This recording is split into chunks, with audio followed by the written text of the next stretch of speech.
Messages that have been forgotten a long time of who you are and where you come from. Never forget the ones before us, because they are the key to the answer and to everything that's coming. One thing they shared with me is that what we need to get used to, which is going to be our own humanity. We have free will right now.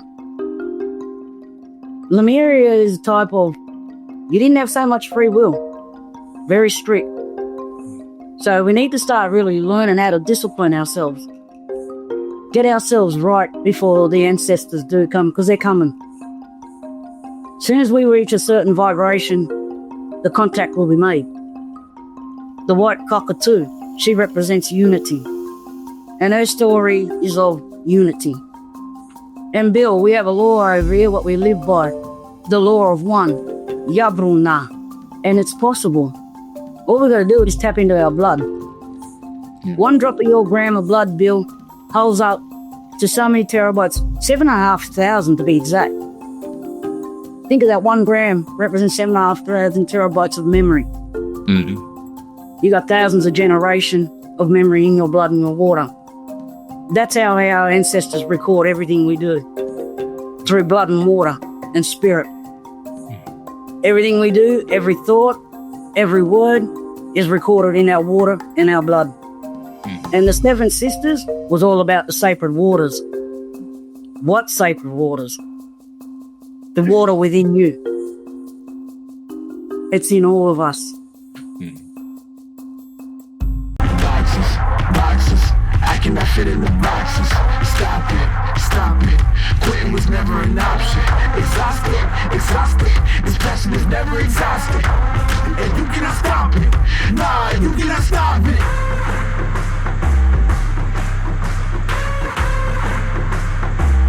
Quitting was never an option. And you cannot stop it. Nah, you cannot stop it. Hey everyone, this is Billy Carson, aka Forbidden Knowledge. Right before the amazing global sickness, aka the pandemic, I was out in Australia. I went out there to meet some incredible human beings, Evan Strong and Stephen Strong. And they took me out and put me through a ritual to get out into the outback where the Aboriginals have been for time immemorial. And I had a chance to go out there and do the sacred rituals, to get saged by sacred tree branches, and to walk in and pray with a magnificent megalithic tree, to hear them call out to the animals and wait for a response to give us the green light to go into the outback to start the walkabout. And as we got in there, we began to come across some of the most amazing sights I had ever seen in my life. It's called the Gosford Glyphs out at Carryong 9, just outside of Sydney. One of the most amazing places on the face of this earth. I made great friends that day as we camped out on rock faces and had lunch, saved a couple of straggling campers that got lost in the outback that actually recognized me, which was pretty incredible, and asked for a selfie. But other than that, Stephen Strong and Evan Strong have pretty much become experts in the out of Australia theory and have written books that have really inspired and enlightened people all around the world as to the direct link between the Aboriginal culture and Australia as being one of the starting root places for civilization on this planet. So please welcome Evan Strong, Stephen Strong, and Aboriginal Trudy to the show. All right, everyone. So welcome to another episode of the Forbidden Knowledge podcast. And I have my very good friends, people who I've met in person in terms of Evan and Stephen Strong. Nice to see y'all again. Great. And we also have an Aboriginal elder here, Trudy. How are you doing, Trudy? I'm good. How are you? All right. Fantastic. So today, what I wanted to do was to talk a little bit about some of the Aboriginal history, the oral traditions, the Gosford Glyphs, and the out of Australia theory, which you guys have done so well in your book. And of course, when I came out there a few years ago and met with you in person, you took me out to those Gosford Glyphs, and we got a chance to take a look at everything that was out there, and it was completely mind-blowing. And so I thought it would be a great idea if I got you on to talk a little bit about it, because sometimes people hear everything coming out of my mouth. So, and like, I wonder if he really went to Australia, and I wonder if he really met these people. And I wonder if he really went in the outback. So this way they can get that other perspective, but also hear from you, from the work and the research that you have all done, and an Aboriginal person, there, some of the history and knowledge that's there, so that people can get a different perspective, not just my perspective, but perspective from other people as well. Because I think it's important to always take in different perspectives and information so that people can really begin to paint a bigger picture and learn from everyone, not just one person. All right. So I'm going to ask you guys a few incredible questions, and I think it's going to be very enlightening for the Forbidden Knowledge family. The first one I want to talk about really is the Aboriginal culture, because I know that it's known for its oral traditions, and a lot of those traditions date back potentially thousands of years.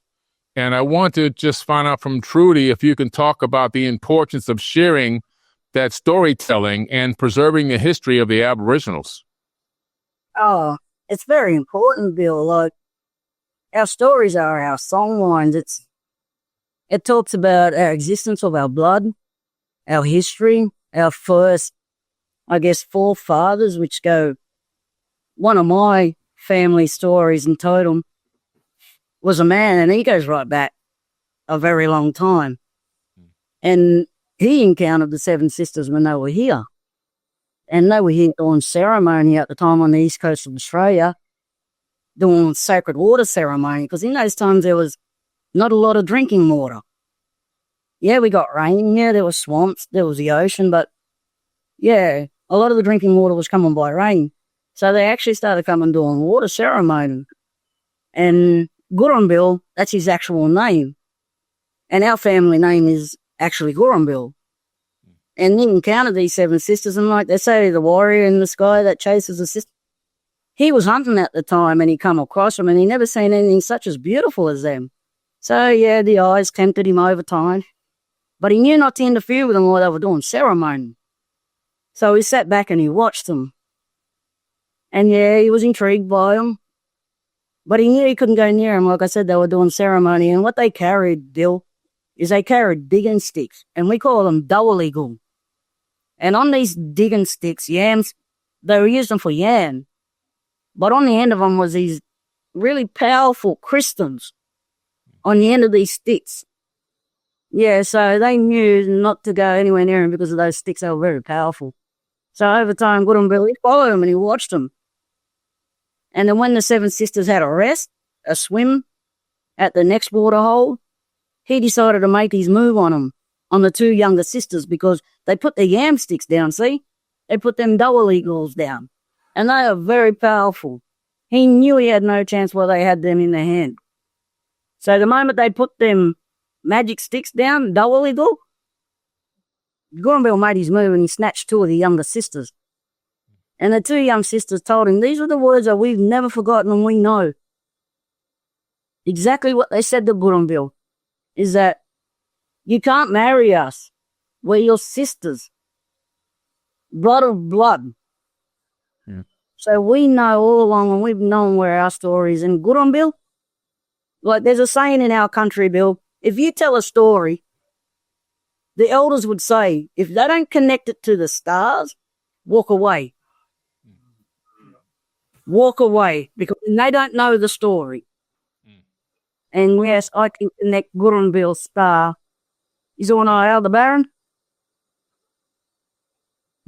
That's amazing, because you're really talking about the Seven Sisters, which is really the Pleiadian star system. Yeah. And all cultures, all cultures that I've researched around the entire planet all reference the Seven Sisters. The Egyptians, of course, the Aboriginals, the Europeans, the Greek culture and so forth. And of course, the indigenous natives of the Americas, the Hopi tribe, the Lakota tribe, the people of ancient Mesopotamia, the Sumerian, culture there, Akkadian and Babylonian cultures, called it Mulmul. And they all had this reference to these same Seven Sisters. And I think it's really an ancient story, because we can only see 6 of the 7 stars with the naked eye. one of the stars has kind of ran out of fuel and kind of shrunk down to a white dwarf, I believe. So it's hard to see the seventh star.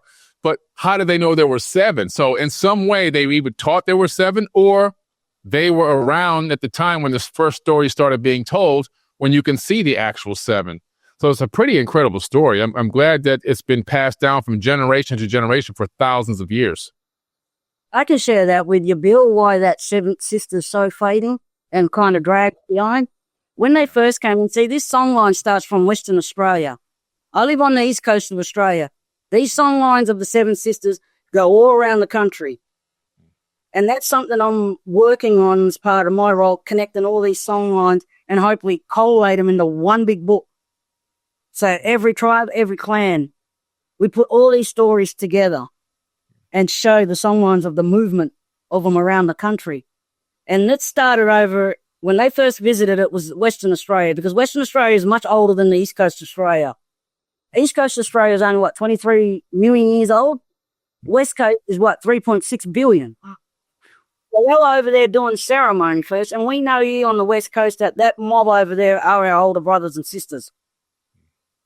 When, we migrated from over there to the West Coast, East Coast. But their songline starts over there, and it ends up over here on the West Coast, East Coast, as well as the South, the North, right through the centre.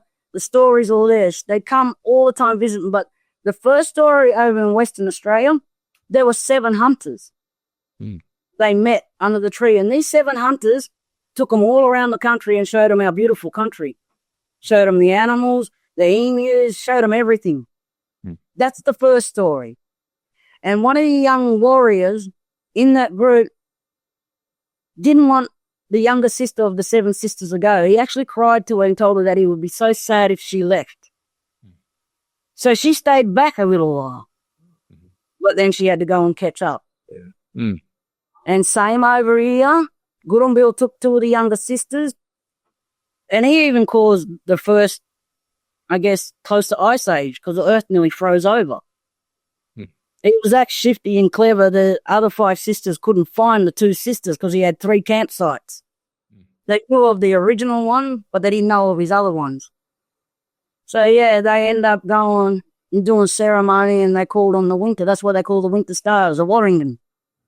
We call them Warring. Warring means winter in our language, and Warringana means the 7 winter stars. And that's how they get their name, the winter. They brought on the first winters, and they flushed him out that way because they turned around and they said they didn't want to kill him. So this other 5 sisters had to travel to the east. Now listen to this, Bill. They had to travel to the east to get the sun to warm back up the earth. But in saying that, they flushed it. He said they didn't want to kill him. They nearly killed everything on the planet at the time. So they had to travel to the east and get the warmth of the sun to bring back.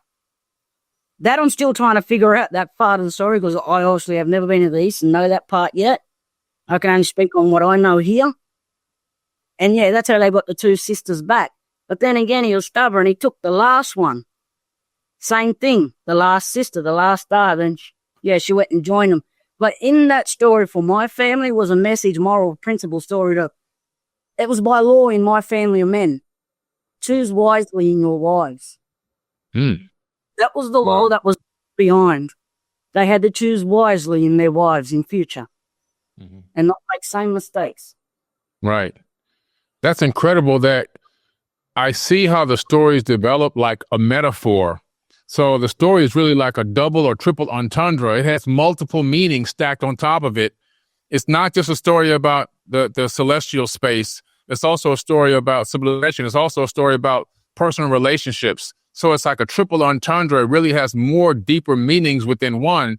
So I can really see now how these verbal handed down stories for thousands of years can convey such a vast amount of information, because you can get such a huge lesson out of one story. That's really incredible. Yeah. And sites remind us, like we call the stars and the bush, that's our library. That's our history. That's where all it's recorded. Right. And it is practice. We take them back, the kids and the youth, we take them out, then we tell these stories. and we keep them alive with the kids. And see, with those stories, as you become more initiated, it's more and more is added to it. Yes. So often what's recorded in some of the books when the first white people came through was just the very basic version of the story.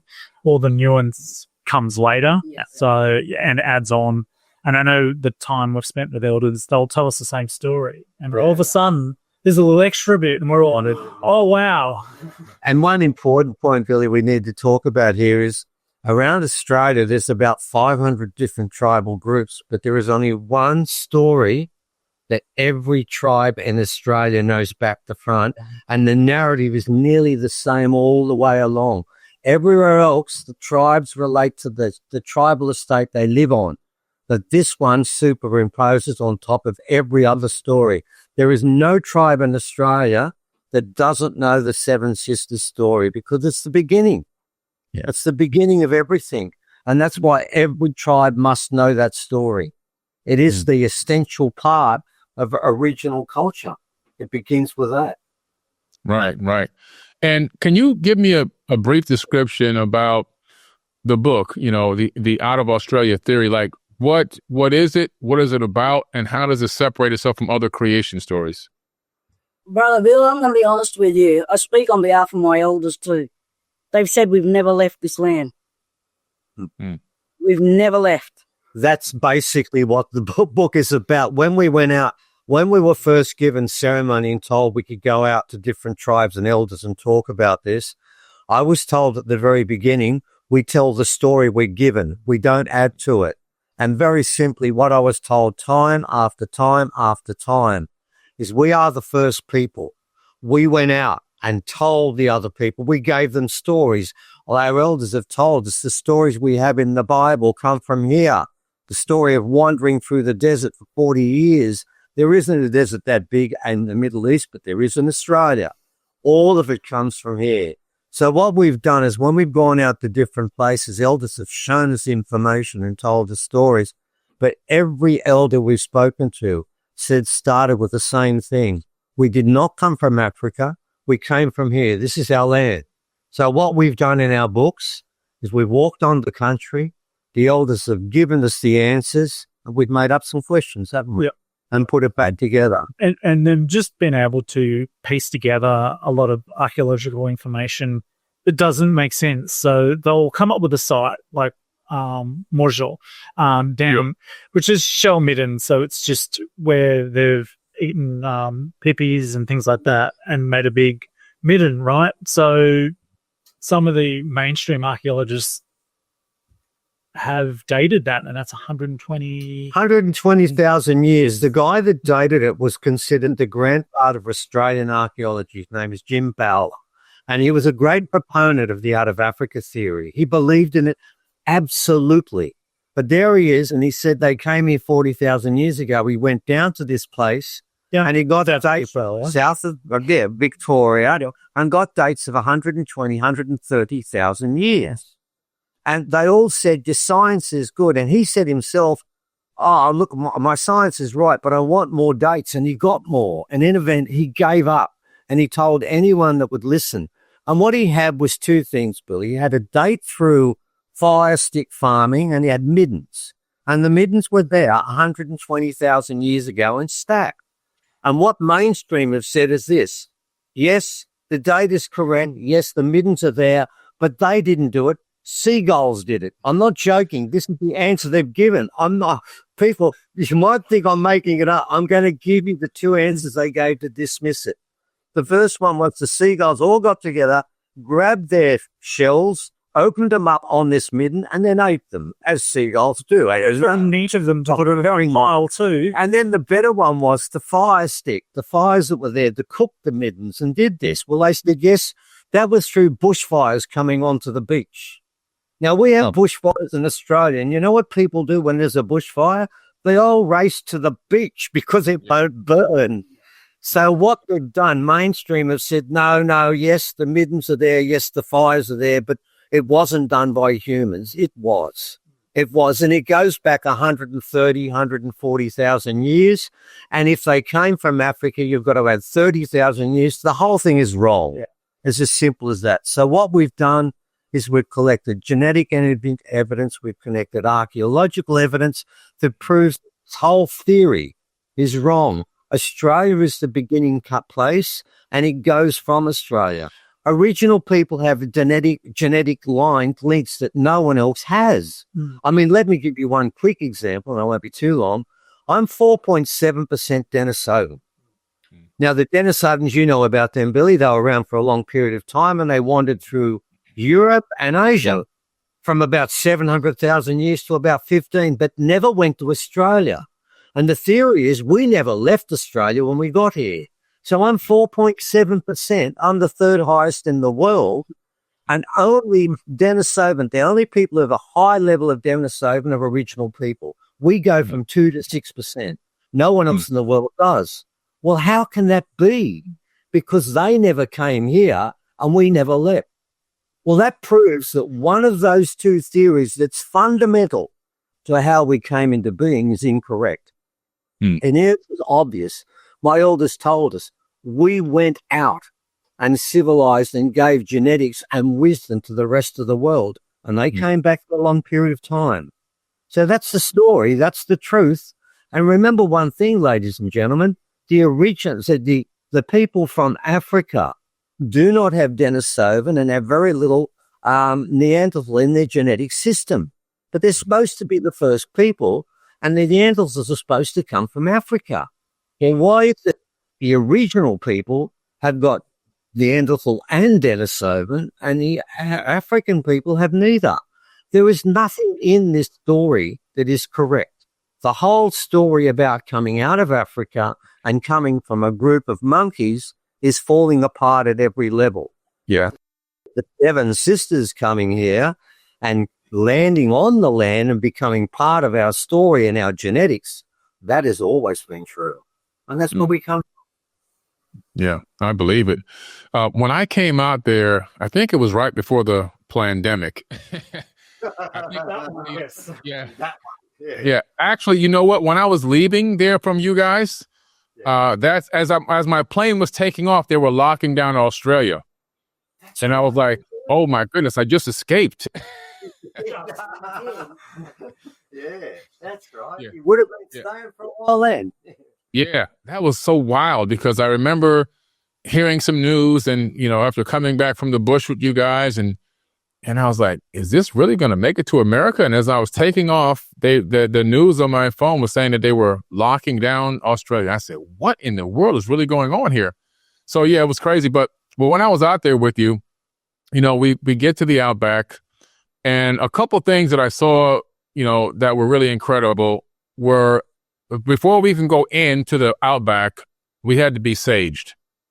Okay. So we did a ritual. We had to be saged. And you were telling me a story like, if we go in without doing this, the Aboriginals, the elders will know. They'll know that we didn't follow the routine. And then we had to go and we had to pray with a tree. And then the next thing we did was you had to call out to a special bird and wait for an answer. And all of that before we go in, to the area and start looking and exploring. So I thought that was, wow, that was pretty amazing. So Trudy, can you comment on that a little bit? Like the tradition for that those sacred things that we had to accomplish just to get inside the outback? Yeah, I sure can. See, Bill, every animal holds a law. And each law is to it own to a certain areas and that. And in order to pass through these areas or engage with these sites, you either have to have rites of passage or you have to get permission. And rites of passage will give you basically, it's like a VIP pass, through blood, through your connection. And if you carry the blood that connects to that site, you have rights to be there. But if you're a visitor to that site, you have to connect with that totem or connect with that spirit of that animal on that site before they permit you to go in, because you didn't get to the human permission. You know what I mean? To an elder, or you can go directly to the animal, to the spirit itself. And why a tree? Because trees are so sacred. Because trees are used as portals to other dimensions. A lot of our elders travel through them, and ancient ones, you'll see them there 1 minute, the next minute they're gone. They walked into a tree, and then they're just gone. Like, yeah. They're shape-shifted. They astro travel. And in my family bloodline alone, they call them clever men. They're the highest initiates. And they're titled as Murrigans. And you don't get called Murrigan unless you went through, I guess, like the Masonries, 33 degree knowledge or whatever. They're high above that. That's the highest degree. And when you get that title, yeah, you are highly respected on the land. But in saying that, like these men, in our language alone, Bill, we have 3 levels. We have the common language, we have ceremonial language, then we have that sacred language, that words that some of the clan would never know and hear of. Because they're not at that high initiate level to even know that language and the esoteric stuff. And we use a tree as an example too, like you get the outer layer. That's the common knowledge everyone gets. But that inside, yeah, that's for high initiate. And we call the men, like I said, we call the men Weeums. And we call the women Weeumgun. So yeah, and then above them, Bill, like, it even goes right back to something that's just so hard to explain. Like, I heard it once, a word saying where, you know, where the human, the animal bone turns in, they end up walking upright. Bipedal, whatever it's called. Yeah, that word. Well, yeah, we see that happen all the time. Ancestors, those initiates are able to go from man to kangaroo, change just like that. Wow. If they had to travel somewhere and be somewhere so fast, they'd shapeshift to their totem animal. And yeah, they'd get there in no time. Yeah. So yeah. That's incredible. I've seen, not to interrupt you, but I've seen little mini docuseries about what you just talked about. And it was so intriguing. It was a long time ago, probably 15, 20 years ago. And now hearing it from you, wow, that's really incredible that they would be able to just become these animals and then maneuver around and then come back to who they were or are. I guess it's really one and the same. Wow, amazing. Yeah, and we know that very well, that our people have the ability to shapeshift and change and also master the elements, bend and manipulate. This is the power they actually possess, knowledge. Right. Wow. When I was out there with you, Evan and Stephen, in the at the Gosford Glyphs, can you just give a brief description for everyone? What's on one side, the Pleiadian glyphs, and then the right side, the Proto-Egyptian glyphs? Yeah. Okay. It works like this. There's 3 panels there. There are 3 separate panels. They talk about one wall. That's not correct. The top wall, we actually got a manual created by Dr. Dia Abu Ghazi from the Cairo Library. She was the director general of that, and Ray Johnson. Together, they put together the language. It's called Proto-Egyptian. It's the first form of Egyptian, and they actually put the manual together, and we had that manual. And what we found was this, Billy. On the top panel there, I could actually find the name Nefertjeb inside a cartouche, and it's a story about Nefertjeb and two boats being wrecked, and Neferturu was bitten by a snake twice. They went westward for 2 seasons, and Neferturu died. They gave him various medicines out of the medicine chest, including and it didn't work. They should have asked the local Australian snakes have really toxic venom. 9 of the 10 most toxic snakes on the planet live in Australia, and they use an egg yolk to try and come good. Well, it didn't work for him, and he died. But the other 2 passages on the other 2 walls are different. Now, the match up to Proto-Egyptian on that side, we got it 92%. We believe that was written by them, a story of them being here. And there is the cartouche, which is a square sort of panel. But on the other sides, they're all Syrex, and they're back to front. They're written in a different style, the wisdom of Thoth, because Thoth would write things in mirror reverse. And there it gets interesting, Billy, because we got a matchup of Proto-Egyptian on those sides of 42%. 58% weren't there. And we asked for sometimes, we couldn't work it out until Auntie Bev, an elder that took us on site there, Auntie Bev Spears. She was the custodian of that era. She told us that we, the original people, had a language that they learnt from us. Now, this is where it gets interesting. What we're saying is that the hieroglyphs that you see starts with Proto-Egyptian, but Proto-Egyptian did not start in Egypt. It started in Australia, and the two sons of Khufu, which is Nefertiti and Neferturu, they came in a sort of a diplomatic mission to start a relationship with the original people, and that was the purpose of it. And we were told by another elder, Walangari, that they came for over 4,000 years, and they broke the convent about 400 years ago. We won't go through the story, that's quite complex, but during that period of time, the Egyptians were welcome, and they basically work with each other. Now, we have absolute proof, empirical proof, that this actually happened, because above the glyphs is a map. It's a star map. Yeah, so star maps is generally a circle that's been engraved into the rock face, and it requires quite a lot of grinding. About 800 impacts to get it. And what happened was someone stumbled upon it and took the star map to Sydney Uni, which is our biggest university in Australia. Like a version of Harvard. Or Harvard and Yale. So they didn't go to a Mickey Mouse Uni, they went to a decent one. And they admitted that they found it and said that they lost it. We're good at losing things. Australia is when you find anything in Australia that's archaeologically unusual, it'll get lost. So they said they lost it, but we got the hard copy. We got a copy of it, and it has a date on it. And the date is 2500 BC, and it even gives you the date, I think July the 30th, and the time.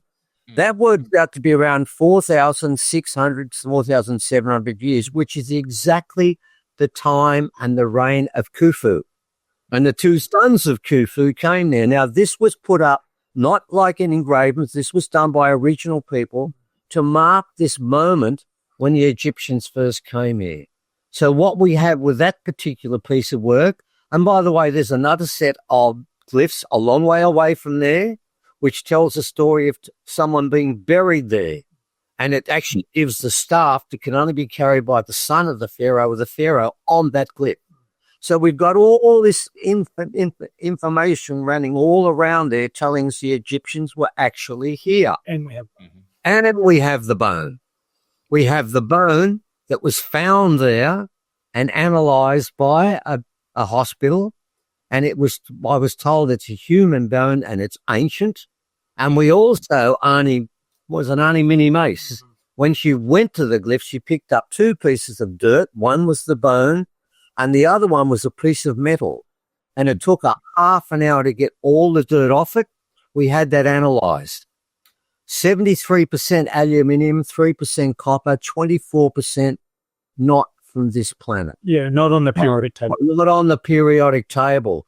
And the gentleman who analysed this, that comes from Southern Cross University, and I can use his name, he runs the laboratory, Graham Lancaster, told me this was the hardest piece of metal they've ever worked on, but he said it's mainly aluminium.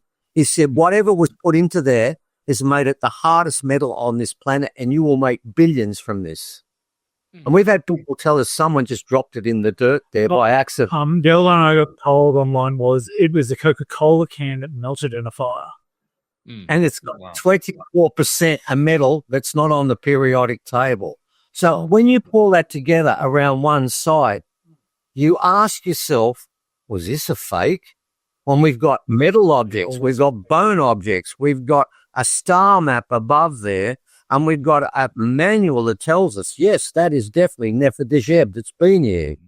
Yeah. And to this day, they say that the glyphs are fake.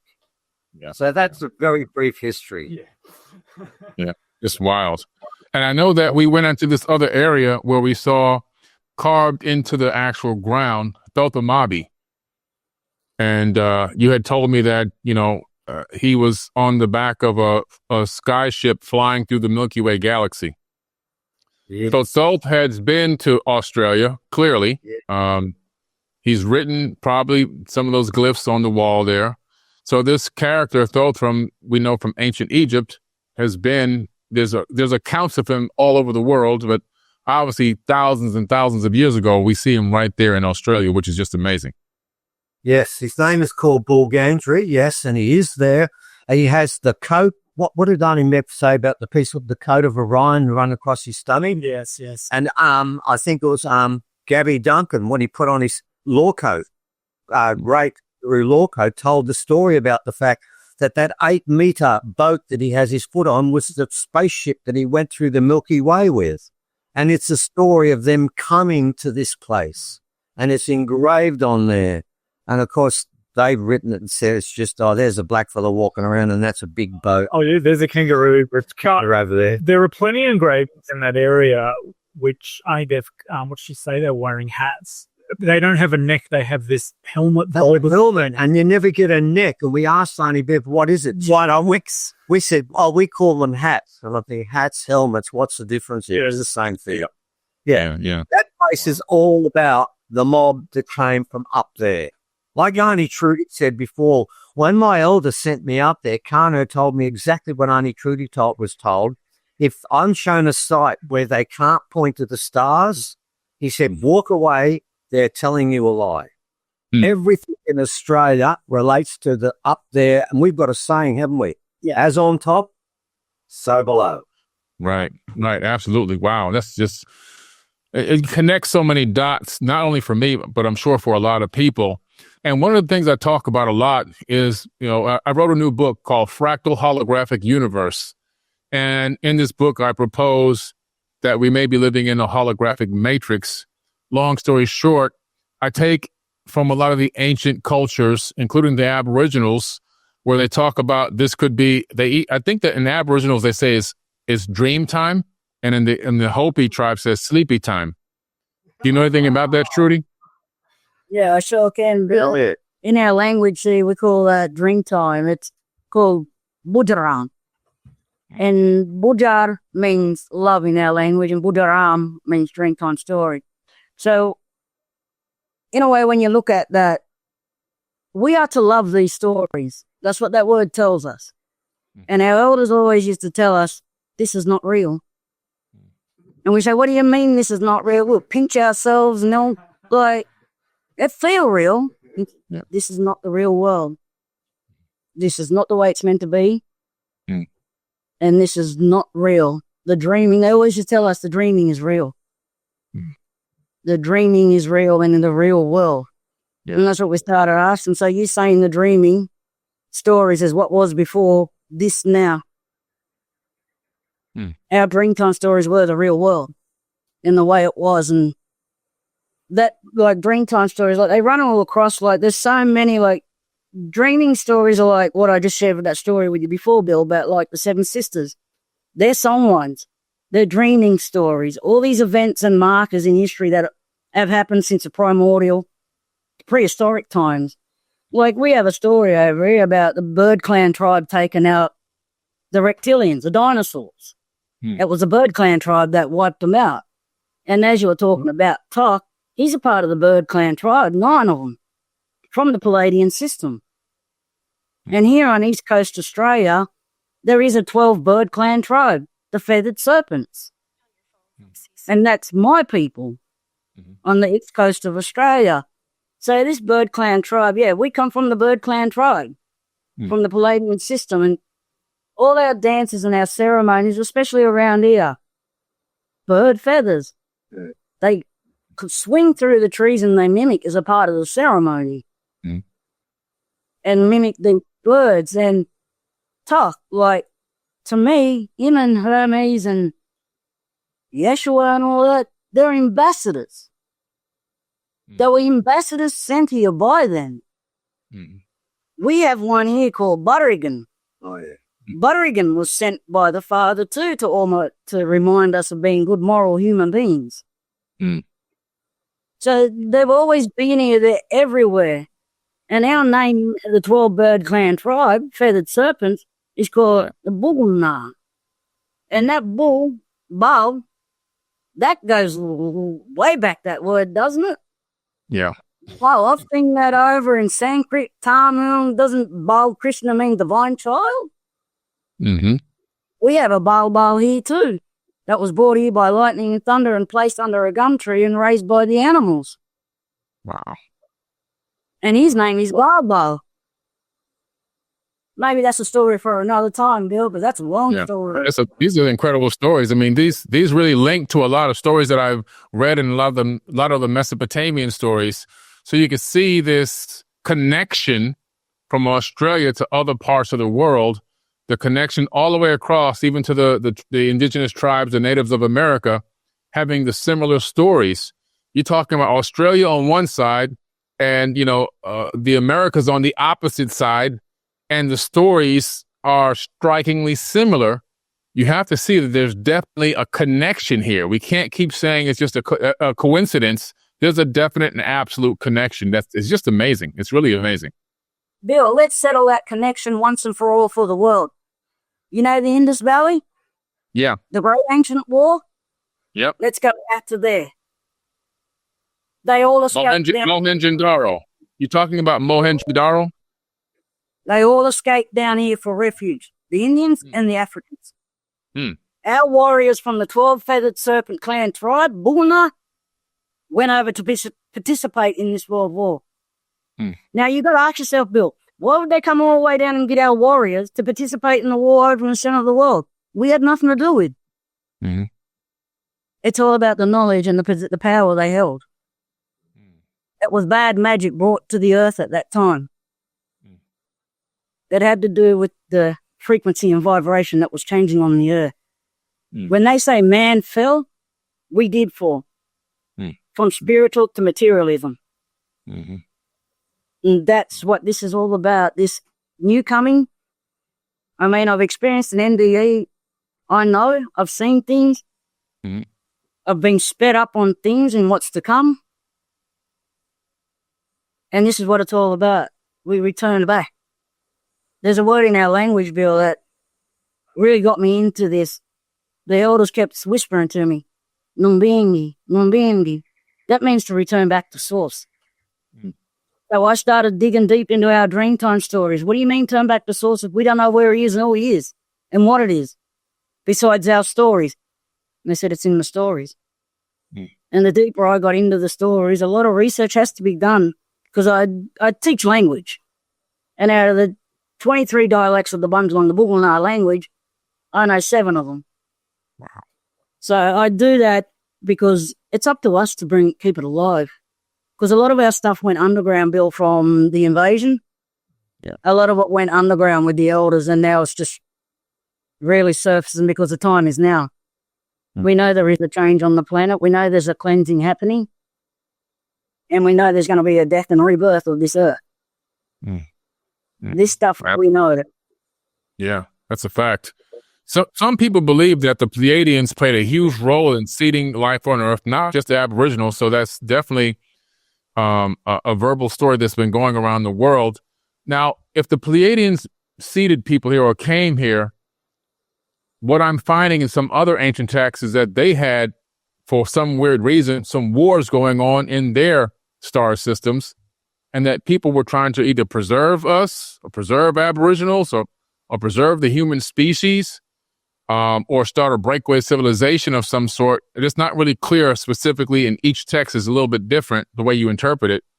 But do you guys, any one of you, do you have any information about maybe the fact that people could have been seeded on this planet to preserve this, the human race?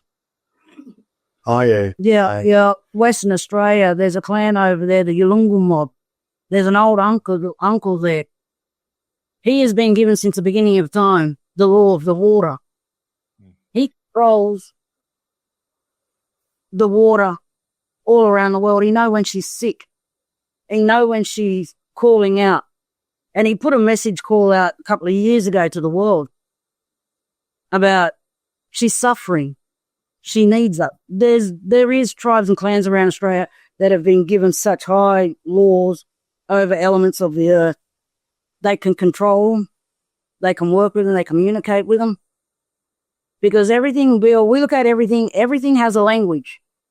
From the water to the wind, to the trees, to the rock. They all speak in a language. And you can look at language as sound, frequency, or vibration. Mm-hmm. Like a radio station. When you tune into a certain band, you tune into that Pacific spirit of that element. Mm. And we have a lot of stories, Bill, that man and animal are responsible for a lot of these elements. Mm. Like gold is connected to a platypus in our country. Mm. And a man named Dunbung. And that's how gold came about on the earth.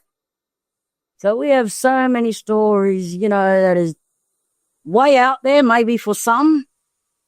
But if you understand in the mystic world and supernatural world, there's no limit.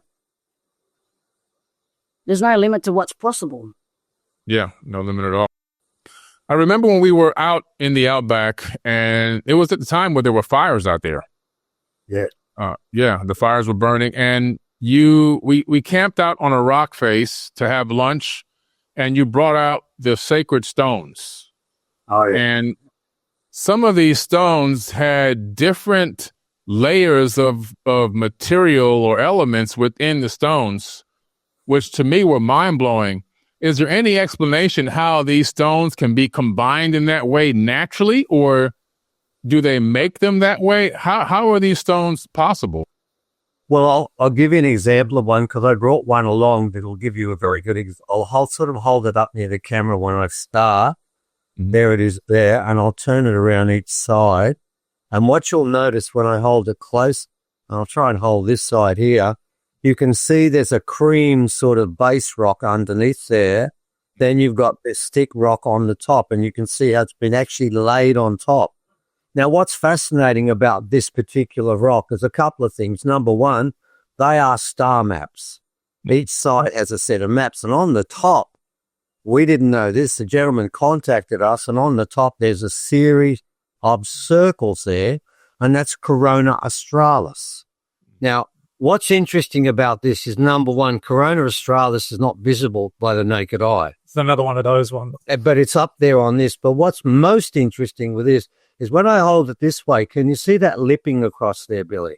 Yeah. What they did was they heated this top coat so that your thumb could sit on top, and then it ran down the side. But the side wasn't melted. Like a candle wax effect. You know how on the side it shows up just like that? So what you're seeing here is a coat. Fairly clearly you can see there's a coat there. The rock has been shaped, and then the coat has been reheated a second time so my thumb can sit near Corona Australis, and then it's sealed up like that. Now, what this is on top, and we do know it was a machine, sort of like a machine, and we know it's in one part of Australia, and our elders were looking for it because it was not destroyed. They kept it. Mm-hmm. That coats the rock. Now, what you've got there is a chert. Now, a chert is a rock, and you've got to melt it to around 3,000 degrees Celsius to get it liquid. It can't be done on a campfire. You cannot do it on a campfire. You've got to remember, regional people are supposed to have stick, stone, and bone technology. This cannot be made by that. It's not done like that. So this particular rock shows you one part of what was taking place with these sacred rocks. But the most important rock, which is... You're saying chert was more important to your people. Yeah, Billy, chert was more important to our people than gold. Mm. It was very expensive in trading. Well, very expensive. It was the highest sort of thing because of the spear tips. Yeah. The weapons and the artifact tools. Chert was highly sought after. Yeah, well, in this case, what happened with these rocks, they've all got a coat. Now, this one, the Smithsonian approached us twice. They would like to take this rock and put it in a box. And that will be the last time humans will ever see it. They've approached it twice, and they said this rock is unique in the world. Now, what's really interesting with this particular rock, and I'll hold it up, again, it's been coated, and you'll see it's been cut on a couple of the sides there. Now, what's really interesting is Dr. Derek Cunningham basically measured all the angles on this. He believed that the first language, the very first language written, was mathematical, because 1 and 1 is 2 all around the world. Right? All words vary, but maths doesn't. They are constant. And what he found was he measured this rock, and he measured it to 2 degrees, like 13.22 degrees, and measured each of these angles. Then he compared it to a rock in Calgary. And of the 21 angles, 19 were found on this rock. Then he compared it to a rock that Dr. Samir found in the Bosnian Pyramid, another continent on the northern side. And of the 15 angles here, all 15 are on this rock. Then it was compared to a German rock, wasn't it? That had 10 angles. All 10 angles are on this rock. So you add that up and you got 46 angles found in Calgary in Canada, in Bosnia, and in Germany. And of those 46, 44 are on this rock. Coincidence? I think not. No. What we're looking at, Billy, is there was a time in our planet where technology was far more advanced than what we even had now. And what you're looking at with these rocks in Australia is time after time, the technology is well past stick, stone and bone. And this one is a bit like the Rosetta Stone of first language, because 44 of the 46 angles are on this rock. And by the way, the 2 angles we don't have are on other rocks. So we're getting a story here of a first language, and we've only got to go to the Bible, and they'll talk about the Tower of Babel when we all spoke one language. And then after we started speaking different languages, we started to mistrust each other because we couldn't understand each other. This was a seminal backward step. This rock basically commemorates a time when all humans could understand and trust each other. So it's a very important rock. It has a dreaming story that goes with it that Kano gave me. And guess where the dreaming story is all about? About a group, the Goanna, coming in a spaceship and coming here. All of these stories in Australia, and Trudy's smiling when I said that, they must have a component about the mob up there. Our dreaming stories are really clear on that. But it's for conflict up there. There is a bit of conflict in that dream story, that different groups fighting each other. Oh, yeah. It is definitely mentioned in the war down here as well. The night event was peaceful. No, it was. And we do have a site here in Australia it's like it's been irradiated. All the rocks melted and there's no animal life. Half the people that went with us ended up in hospital sick. It was like something residually was still there from whatever went on, but it just looked like there'd been a battle, basically. Yeah. So what we've got in Australia, and I'll just hold up one more of hundreds of rocks, and every one of them's different, and I'll hold this one up here. Now, what's interesting about this particular rock, and I'll go to the other side, is the puncture marks. It's like a needle has punched into these rocks, and you've got a little round sort of depression around each of those needles. And on this side, they've created a warrior. And that is the star system of Orion. He's holding a spear in one hand. You can see him there with his 2 legs and his arm holding that up. And they join that together. So this is another star map again. And you'll find Uncle Marbach spoke to me about this. These are all of what we called, our original people elders called, the Star Rocks collection. And he said, we've been looking for the 50 years. Our job was to get it all back together so it can go back onto country. And that's what we've been doing. It's not going back into a museum. But these rocks are our history. And what's very important with these rocks, they have a power within them, an amazing power. I've got one rock that can heal another. We've got rocks that can kill, haven't we? Yep. Even this rock, this one here, my wife was painting it once, and she's a professional painter. And she knew she couldn't touch it because it's a men's rock, right? Yeah. And she made the mistake of just touching it with a finger to move it. And I was 4 rooms away when she screamed out in pain. And I yelled out and said, "You've touched the rock, haven't you?" Because the rock's told me this. Ran back inside, and she had a pain running up her left arm. It was running up. You could actually see the bulb as it was running up her arm. It's going to go to her heart and kill her because she was a female touching a male rock. She broke protocol. I had the healing rock. I stopped that mark and stopped it and saved her. And I asked her recently, I said, give me a score out of 10 for the pain you experienced when that rock was there. 1 being a dull frub, 10 agonizing. She said 8.5. Wow. So that just by touching it for 1 second creates an energy that runs up your arm and will kill you. So what we need to understand when we talk about these rocks, I can talk about the technology involved in making this rock, and no one can argue I'm wrong. It's ridiculous. It can't happen. You cannot have this taking place in stick, stone and bone.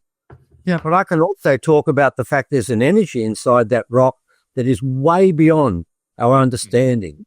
And when Trudy talked about our Weans, and what was the women called? Weamguns, they held these rocks, Billy.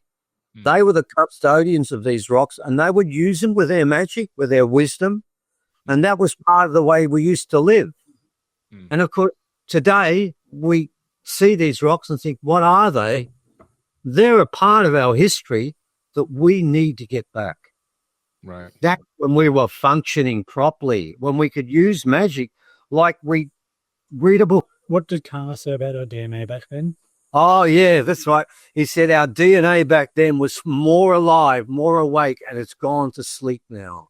There was a time in the past when 100% of our brain was working, and we could do all these things. We could have magic, like you were talking before about men walking through trees. Professor Elkin, the first professor of anthropology in Australia, wrote a book called Aboriginal Men of Higher Degree. And he spoke about the fact he saw them walking straight into this tree and they were gone. And then they come back out of the tree. And he was given the first professorship in Australian anthropology. And he said they did this. He was watching it happen. We still saw it with Kano. Yeah, so we were lucky enough down on Kangaroo Island with Graham Hancock, and we were spending a bit of time. We just got there, so we're, around the campfire, trying to make a bit of food. Then magically Kano just appears, all in traditional garb, and starts singing in first language, whispering thing, and we all had to stop mid. All right, trying to make a sandwich, but I better stop now. And then... So we're all watching him, Graham's over there, Sanfa, we're all watching. There's about 20, 25 of us. Yeah. And then all of a sudden, Kana takes one step back from the fire. Yeah. I'm like, okay, one more step, he's gone. Instantly disappears. No one could see. Now, depending on who you ask, it varies. That's the interesting part. Yeah. Everyone's concept of time then changed. Everyone said he was gone for 10 seconds, 30 seconds, 1 minute, 1.5 minutes. Everyone's agreed. Graham couldn't speak. You know Graham pretty well. It's hard to stop Graham speaking for a long period of time. His mouth was open, but nothing would come out. My eyes are clearing. And they run up to me and say, go and ask him how he did that. He reappeared meters behind us. About 30 meters that way on his way, like that. With a big smile on his face. I think someone asked her what happened there. And she said, oh, he's never done that one before. Now, they were like begging him, go ask him. I'm clicking that one. But finally, someone got enough nerve to go ask him, what happened? How did you do that? And he just smiled and went, what, can't you do it?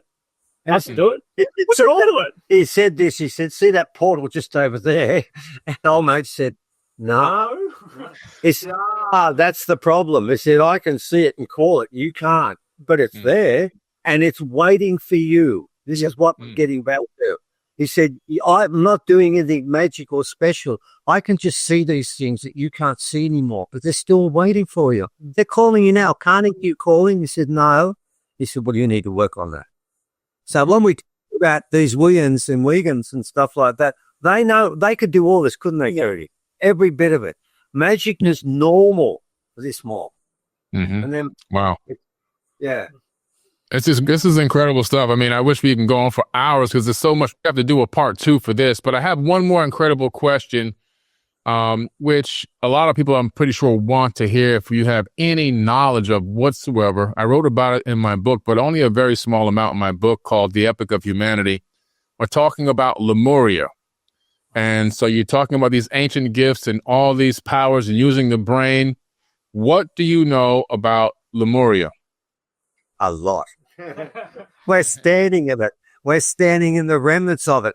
I've spoken to, and I'm sure Trudy's going to say the same thing. I've spoken to elders who refer to this place, not Australia, but they call it Mu. All right.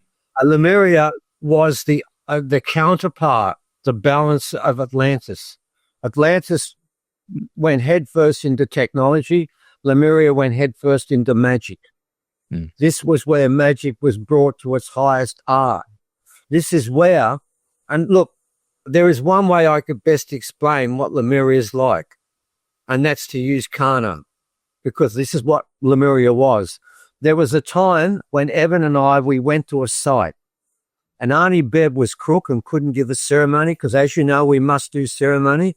And I did a ceremony given to me by Uncle Jerry. And what I did was, I can't talk about all of it. I stacked some rocks. I said some things. Then Evan came in, stacked the rock. Everyone came in and stacked the rock.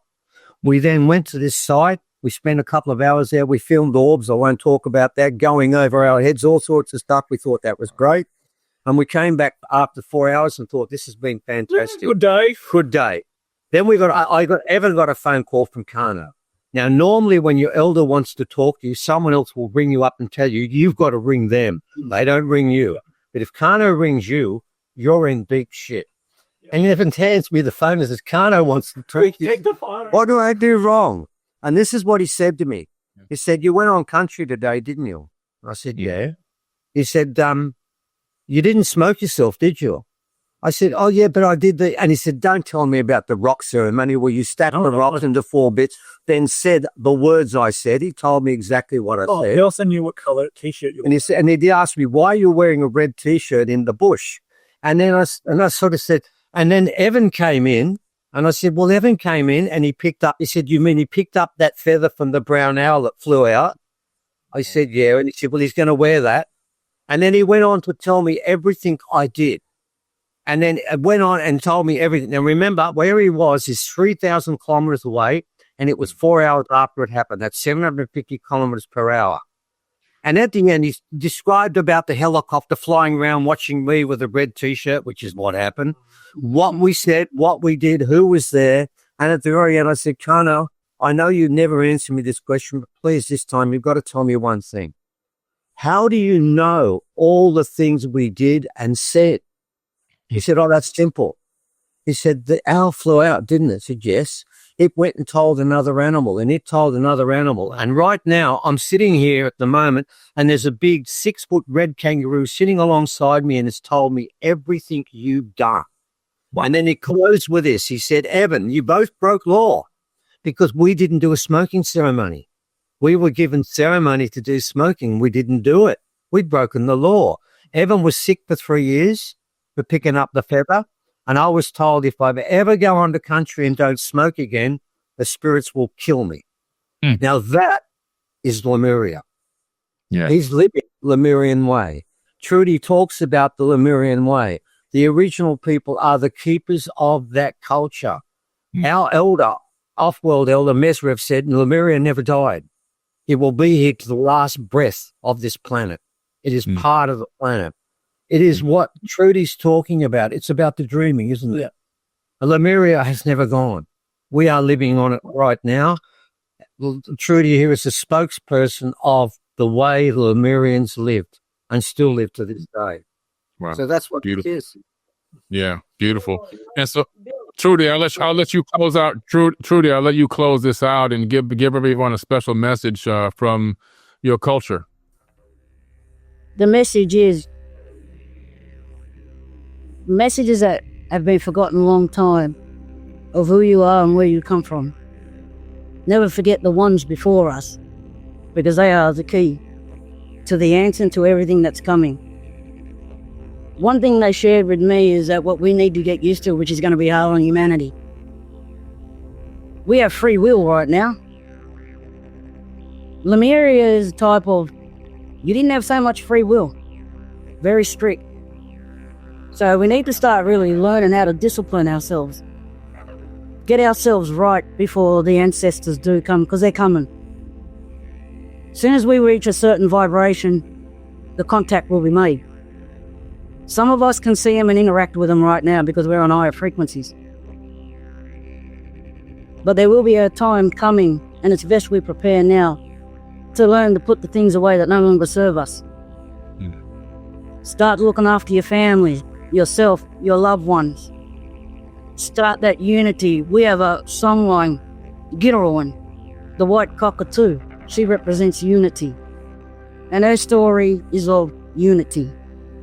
And Bill, we have a law over here, what we live by. The law of one. Yabruna. We have to come back to the law of one.